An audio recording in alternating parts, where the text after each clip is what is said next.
চৌকাবাসী এবং জনগণ এবং আমার প্রিয় কৃষক ভাইয়েরা, আপনারা জানেন গতকালকের পরিস্থিতি আমরা সন্ধ্যা 6টার মধ্যে সম্পূর্ণ শান্ত হয়েছে এবং আজকেও আমাদের পরিস্থিতি শান্ত এবং স্বাভাবিক হয়েছে। তবে এই এলাকার জনগণ এবং কৃষকরা আমাদের বিজিবির কাছে একটা অভিযোগ বা দাবি করেছে, এখানকার যে পরিস্থিতি হচ্ছে সেটা হচ্ছে বাইরে থেকে বহিরাগতরা এসে প্রায় 10 থেকে 12,000 লোক জনগণ এসে সীমান্ত জড়ো হচ্ছে এবং সীমান্ত এলাকায় এই এলাকার লোকজনের যে কৃষকের যে জমি আছে ফসলি জমি, এই ফসলি জমি ওরা নষ্ট করছে। তো সেই ক্ষেত্রে আমরা তাদেরকে আশ্বস্ত করেছি এই এলাকায় শুধুমাত্র যারা কৃষক আছে, যাদের ক্ষেত আছে, যারা কাজ করতে চায় তারা শুধু সীমান্ত এলাকায় গমন করবে। তাছাড়া এর বাইরে বহিরাগত যারা আছে উৎসুক জনতা এই সীমান্ত এলাকায় ভিড় করবে না। এবং এই এলাকার জনগণ আরো নিশ্চিত করেছে যে বিনা প্রয়োজনে সীমান্ত এলাকায় শূন্য লাইনে গমন করবে না এবং শূন্য লাইন অতিক্রম করবে না। আর যেহেতু বর্তমানে পরিস্থিতি স্বাভাবিক এবং এই স্বাভাবিক পরিস্থিতিকে আমরা যেন কন্টিনিউ করতে পারি, স্বাভাবিক পরিস্থিতি আমরা যেন সবসময় স্বাভাবিক রাখতে পারি, সেই জন্য বিজিবির পাশাপাশি আমাদের এই এলাকার জনগণ এবং এলাকার স্থানীয় চেয়ারম্যান সাহেব আছেন, এখানকার মেম্বার সাহেবরা আছেন, সবাই আমরা একসাথে কাজ করব যাতে পরিস্থিতি এটা আর ফার্দার ঘোলাটে না হয়।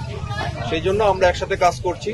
এই জন্য আপনারা যেহেতু সাংবাদিক ভাইয়ারা আপনারা আছেন, আপনাদের মাধ্যমে আপনারাও মেসেজটা পৌঁছে দিবেন যেন এখানে উৎসুক জনতা যারা আছে বাইরে থেকে আসে ওরা যেন সীমান্ত এলাকায় জড়ো না হয়। এবং আমাদের কৃষকদের এখন ফসলের সময় এই অনেক সরিষা ক্ষেত, ভুট্টা ক্ষেত, বিভিন্ন ক্ষেত নষ্ট করছে, এই ক্ষেতগুলি যেন গরিব কৃষকের ক্ষেতগুলি যেন নষ্ট না করে, এই জন্য আপনাদের মাধ্যমে এই বার্তাটা সবার কাছে পৌঁছে দিতে চাই। ধন্যবাদ। আমরা দেখছি 3 দিন সীমান্ত উত্তেজনা ছিল আপনাদের প্রচেষ্টায়, এটা প্রশমিত হয়েছে। আবার দেখলাম গতকালকে আবার উত্তেজনা হলো। এইরকম যদি আবার হতে থাকে আপনাদের প্রস্তুতিটা এবং স্যার এই সম্পর্কে একটা জিনিস বলি, সেটা হচ্ছে যে আমরা দেখলাম পতাকা বৈঠকও হয়েছে এবং গতকালকেও একটা পতাকা বৈঠক হয়েছে।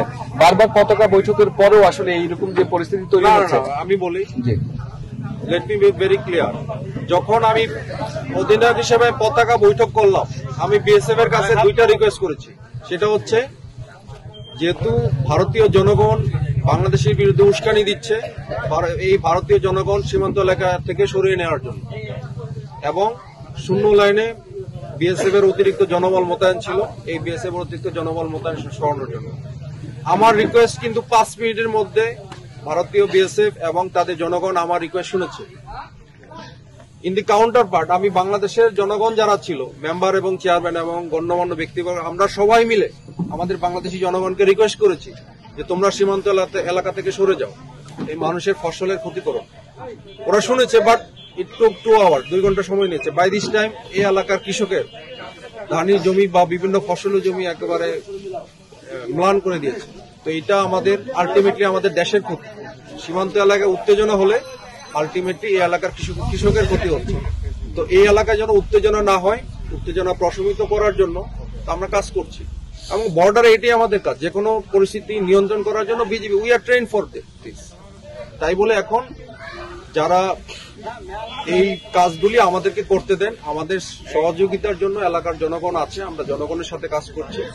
এখন বর্তমানে আমরা যেটা করছি, আমরা এলাকায় যে মত বিনিময় সভা করছি, আমাদের জনগণ যেন নিরাপত্তার সাথে কাজ করতে পারে এবং পরিস্থিতি যেন আমরা এই স্বাভাবিক অবস্থাটা কন্টিনিউ করতে পারি। ধন্যবাদ।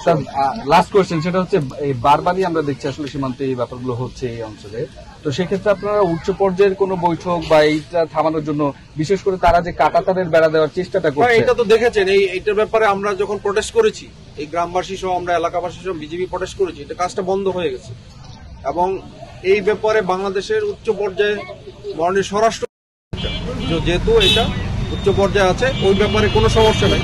এখন যেহেতু এই গাছ কাটাকে কেন্দ্র করে এটাকে তো আরো আমরা উত্তেজনা পরিবেশ সৃষ্টি করতে পারি এবং যেহেতু একদিনের মধ্যে এটা প্রশমিত হয়েছে, এখন সীমান্তে বিএসএফ এবং বিজিবি আমরা টহল করছি, পরিস্থিতি খুবই স্বাভাবিক। আমরা এই স্বাভাবিক পরিস্থিতিটা আমরা কন্টিনিউ করতে চাই। এই কন্টিনিউ করার জন্য জনগণ আমাদের পাশে আছে, জনগণের সাপোর্ট নিয়ে আমরা কাজ করতে চাই। বর্তমান পরিস্থিতিতে আপনাদের নজরদারি আরো বৃদ্ধি করবেন কিংবা অলরেডি নজরদারি আমাদের বৃদ্ধি করা আছে, আপনারা দেখছেন দিনে এবং রাতে আমাদের টহল কার্যক্রম চলমান আছে। ধন্যবাদ। ধন্যবাদ।